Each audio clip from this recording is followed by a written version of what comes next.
President Ramaphosa has noted and welcomed the judgment by the Johannesburg High Court, setting aside the private prosecution instituted by former President Jacob Zuma.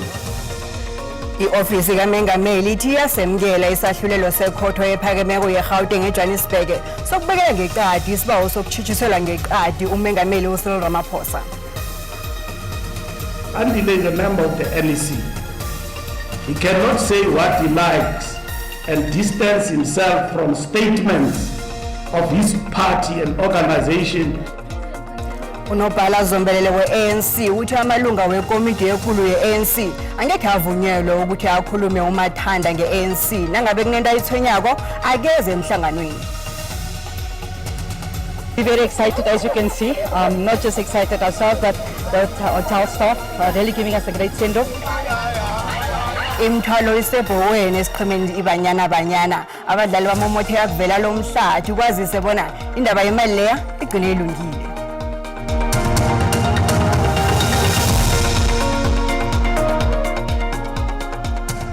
Siyalochisa emakhaya ngokuhlukahlukana sibona isamukele njengoba naseniphathele zamahwaqela nje zesiNdebele ku-SABC 1 Lochani. Thina la SABC News sidosela umtato nangabe unomhlala wendaba. Indaba ukusiluma indlebe namkha indaba ezincinyako emphakathini wangeni. Asidosela umtato ku 011 714 6133 namkha usi-emailele ku news@sabc.co.za. SABC News, phimbo lakho isijamele ayithathe hlangothi. Ofisi kaMengameli ithi iyasemukela isahlulelo sekhotho ephakemeko ye-Gauteng eJohannesburg sokubekela ngeqadi isibawo sokutshutshiselwa ngeqadi uMengameli uCyril Ramaphosa. SABC waphambilini uJacob Zuma. Hlangana nokhunye, ikhotho ifumene ukuthi uZuma ufake isibawo eso ngoba kunento ayibingileko. Ikhotho ibuye yamemezela bona amadakfara akhutshelwe uRamaphosa akasesemthethweni kufuze abekelwe ngeqadi. The President has always maintained that Mr. Zuma's private prosecution constituted an abuse of court processes and that it was unlawful and unconstitutional. President Ramaphosa has noted and welcomed the judgment by the Johannesburg High Court, setting aside the private prosecution instituted by former President Jacob Zuma. Unobhala zombelele we-ANC ufikile Mbalula uthusele ilunga lekomiti ephetheko ye-ANC uAndile Lungisa bona uyomthathela amagadango ngemva kokuthi akhulume umathanda ngemva kokukhutshwa kombiko womvikeli womphakathi ohlambulula uMengameli ngendaba yephalaphala. Comrade Fikile Mbalula uthi amalunga wekomiti ephetheko ye-ANC akakafanele ukukhuluma ngendlela athanda ngayo nge-ANC ukubeka ndani ithuba lokubiza umhlangano wekomiti ephetheko atsho okuwagugunawo. Ngemva kokukhutshwa kwembiko yeplasa kaMengameli phalaphala kwabonakala kunokuhlukana phakathi kwembono wamalunga we-ANC, amanye bekavikela uMengameli, amanye athi akathokoza isikhundla. uAndile Lungisa ubonakale angawamukeli umbiko wamvanje ohlambulula uMengameli ngendaba yephalaphala. Uthi umsanyana wakhe weminyaka ebunane obudala uCuba ubengeza uphasisa umbiko loyo. Mbalula uthi uLungisa kuzokufanele ayokuvela ekomidini ekhalmawo. Andile is a member of the NEC. He cannot say what he likes and distance himself from statements of his party and organization as a member of the National Executive Committee. He can't do that. He must explain it. Is either the good explanation he will give to me is that is fake. If it is true, I'm going to charge him. Umbalula urakhe ngokuthi bayakwamukela okwenziwe baholi benarhakazi yeAfrika ukuyokuletha ukuthula eUkraine neRussia, wathi vele bona bayihlangane yaziwa ngokuthula. It was a successful event and further solidified our position as a messenger of peace, not war. The ANC reiterated the correctness of its policy stance on non-alignment and anti-war posture. Uchwile nokuthi bawuthabela umsebenzi kaNgqongqoshe wegezi ngombana iyabonakala indimakhe. The interventions at Eskom are beginning to show definite signs of turnaround, which will see South Africa being relieved from the devastating socio-economic impact of energy shortfalls. Mbalula uvale inkulumo yakhe ngokuthi iconference yephiko laboma be-ANC izokubanjwa ngeLesihlanu seveke ezako eNazareth. Izazi ngezamandla zinethemba kodwa azifuna ukurhabeza kwakwazela kakhulu ngokuphunguka kokuqindeliswa kwegezi. Lokhu kuza ngemva kokuphunguka kokuqindeliswa kwegezi okubonakele kokuthoma emvekeni ezimbalwa ezidlulileko bekwabuka ungqongqotjhe wezegezi uDorhotera uKhosiyentswa Ramokgopa. Nakakhulumako ngempela veke ungqongqotjhe wegezi ukhulume kuhle ngamahlelo abawabekileko wokusatshalaliswa kwegezi enyangeni ezizako yi-Eskom. Lokhu kulandela ukuphunguleka kwamandla afunekako kunye netuthuko yokulungisa kwamaplanti ebekonakele. Abacozuli bathi indaba yomraro wegezi ibonakala enobungcono amalanga la. They've also improved in terms of the improvements of the unplanned outages. Though I mean the system is not that predictable. It was around 13,000 when the minister made his remarks, but we've seen now as of today it's about 14,900 megawatts of plants breakdowns. So it is still a delicate system, but at least Eskom from an energy availability point of view has shown some improvement, which is encouraging. U-Eskom uthe nakasekela indaba yetuthuko yamandla wathi batsho ngelesithathu nangelesine iSouth Africa izokubekwa esigabeni sokuthoma sokuqindeliswa kwegezi phakathi kwesimbi yesihlanu ekuseni ukuya keyesine ntambama kuthi ngemva kwalokho ibuyiselwe esigabeni sesithathu bekube kuphakathi kobusuku. Ukusuka lapho-ke ukuqindeliswa kwegezi kuzokujanyiswa bekubethe i-iri lesine ntambama ngelesihlanu. Ukusuka lapho kuza kubuyelwa esigabeni sesithathu godu bekube kuphakathi kobusuku. Nakhibe ama-unity wesiteshi sekusile solar walungi ngesikhathi abekelwe ukuthi alunge ngaso kutsho ukuthi ifuneko yegezi godu izokukhuphuka ukudlula indlela ebekulindelwe ngayo enyangeni ezizako. Kanti lokhu kungabangela ukuthi kubuyelwe emva godu nangaphandle kokuthi esele kunetuthuko engakayo kuyo eminyakeni ozako. I-DA ihlele ukuphakamisa ukulungiswa komthetho sisekelo welizwe ukuze kusungulwe elinye iphiko labofokisi ama-scorpions ezokusebenza ngokuzijamela. Lokhu kwenziwa njengombana kuyokukhandela ukuthunjwa kwelawulo lombuso. I-DA iragela phambili nokufuna bona kusungulwe elinye iphiko lama-scorpions. Ifuna iphiko elizoba ngaphasi kwe-chapter 9 eli bona lingaqatshelwa zinhlangano zepolitiki. Ihlangano le iveze lokhu njengendlela yokukhandela ukuthunjwa kwelawulo lombuso godu. Ithi ANC isebenzisa ivuda leParliament ukukhandela zonke imiphakamiso zombiko kaZondo.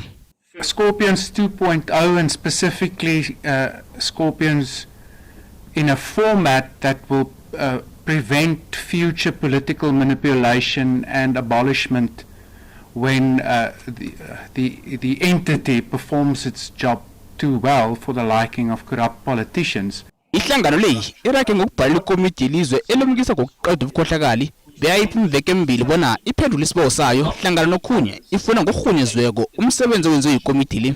The NACAC's plan to fully capacitate and equip the National Prosecuting Authority to independently investigate any and all individuals named in the Zondo report without fear or favour, especially those with close ties to the President, the Deputy President and members of the current National Executive. I-DET izokulwa ngamandla ukuqeda ubukhohlakali. Ihlanganisela yama-union ikhosathu ikhombela abasebenzi ukuthi babumbane bangayi emsebenzini kusasa babe yingxenye yomtshagalo bawubiza nge-National Day of Action. Ikhosathu ithi seyibuthelela ama-union ali-16 nabasebenzi ababalula ku-2 million abazozibandakanya emtshagalweni lo. Ikhosathu ithi konke sekujame ngefanelo ngomtshagalo ohlelelwe kusasa kanti umtshagalo lo uvumelekile ngokuya kwe-section 77 yomthetho wendaba zabasebenzi. Umtshagalo lo uzokuba semadorobheni amakhulu emfundeni zonke ezolithoba. Ikhosathu bawo bonke abasebenzi nabangasimalunga wama-union bona bazibandakanye emtshagalweni lo. Umtshagalo lo kulindela kubona uthekazisa ukusebenza kweminye imikhakha yomnotho bogabogako kunje kodwa nanyana njalo ikhosathu ikholwa bona kuyafuneka bona kutshagalwe. This is a protected strike. We have received a NEDLAC Section 77 certificate, so all workers can participate. They are protected from being victimized by employers. And if any worker is threatened by the employer, they should alert COSATU to help intervene or the affiliated union. izazi zikholwa bona ukuchakala kubalelwe kuletha amachukuluko emnothweni nakubasebenzi.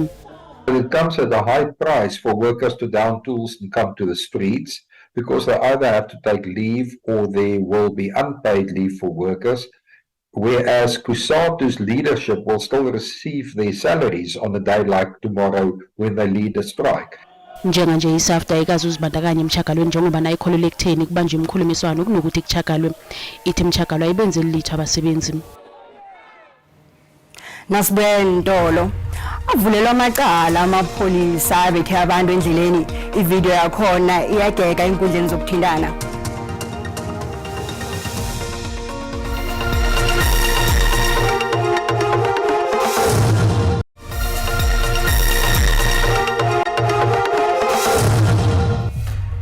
Ubukele indaba zesiNdebele na usanda ukufika ufike kuhle ngombana sisangena esigabeni sesibili sendaba zethu. Khamisana nathi. Khumbula bona nazikuphundile kwindaba ezi ziyafumaneka ku YouTube uthi SABC Iindaba zesiNdebele. Amalungu amathathu asebenzela umnyango wezamajoni avule amacala kulandela ukubeshwa siqhema sabogada besekela likaMengameli uPaul Mashatile. Isehlakalo lesi sethusa abantu abaningi njengoba nasibonakala esigega enkundleni zokuthintana. Ngokutsho kwelunga le-Action Society, uFisher uthi bebacabanga ukuthi bayadlelezelwa bathathelwa nekoloyi. Kuzwakala bona kuvela inkoloyi ezikulu ezimbili enye yajama ngaphambi kwabo, enye yalinga ukubasunduzela ngeqadi kwendlela. Ngokutsho kwa-Iron Cameroon batsho amapholisa akhomba uFisher ngesigidi ngaphambi kokuthi aphule ifestere langemuva lekoloyi bebakhamba ngayo. The complaints or the charges laid against the involved cops should include assault GBH, should include intimidation and also pointing of a firearm. In my opinion, we should even add the charge of attempted murder. This is not a common assault matter. I'm concerned about the way that actually both IPID and the police have responded. They make it sound like they're working together like colleagues. Ngokutsho kwa-Cameroon, amapholisa aragela phambili ngokubetha abongazimbi ngesibambo sesigidi embanjeni kunye nendlebeni. Kuthe ngemva kwalapho uFisher olahlekelwa mkhumbulo bamdosela ngaphandle kwendlela baragela phambili nokumbetha. Kukunje usezwe inhlungu ngombana waragwa imbambo wabethwa ngesigidi. In terms of the SAPS's disciplinary regulations, 4 members have been served with notices of the employer's intention to suspend. They must provide representations why they should not be suspended under the circumstances. Their representation will be considered and the outcome will be communicated to them. As management, we are saying that we do not condone such behavior regardless of the circumstances.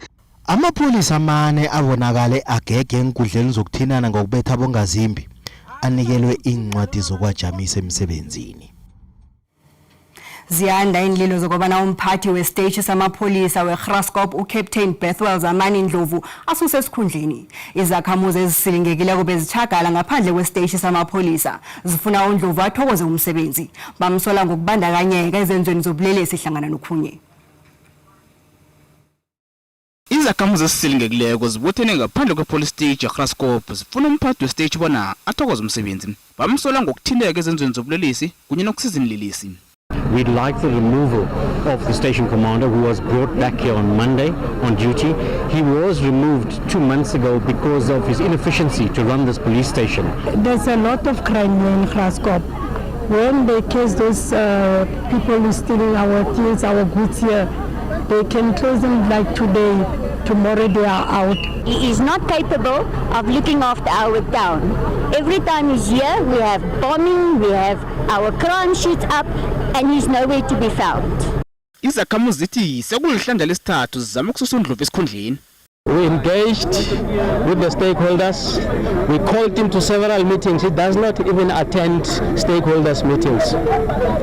So those are the attempts that we made. We also spoke to the CPF here, and the CPF disowned him.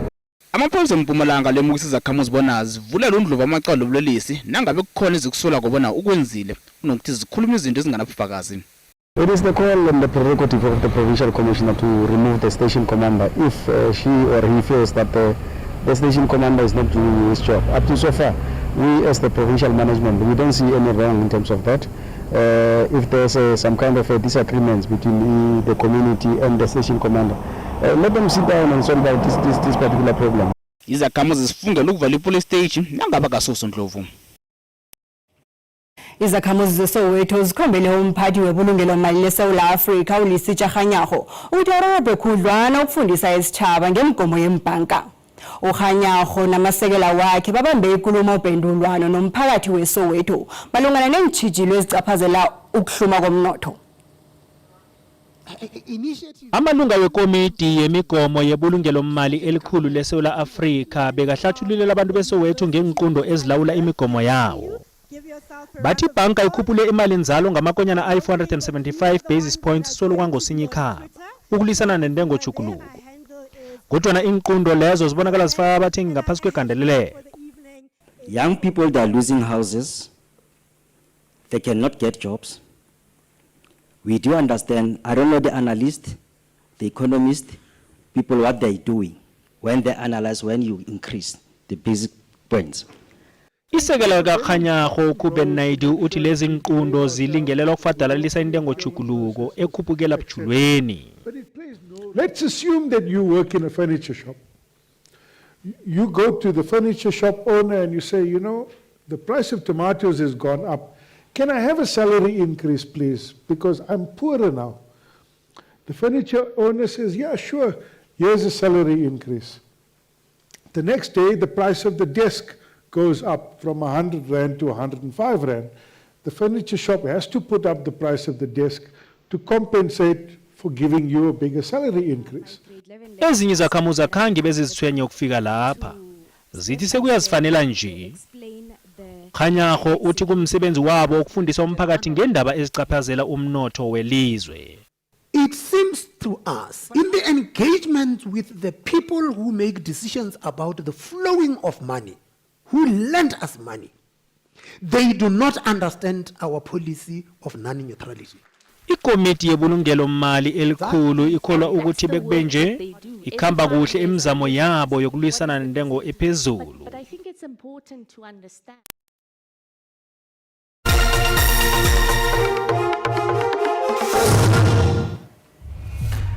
Kanti ke zemali iranda lehlile nalilinganiswa nezinye imali ezikulu.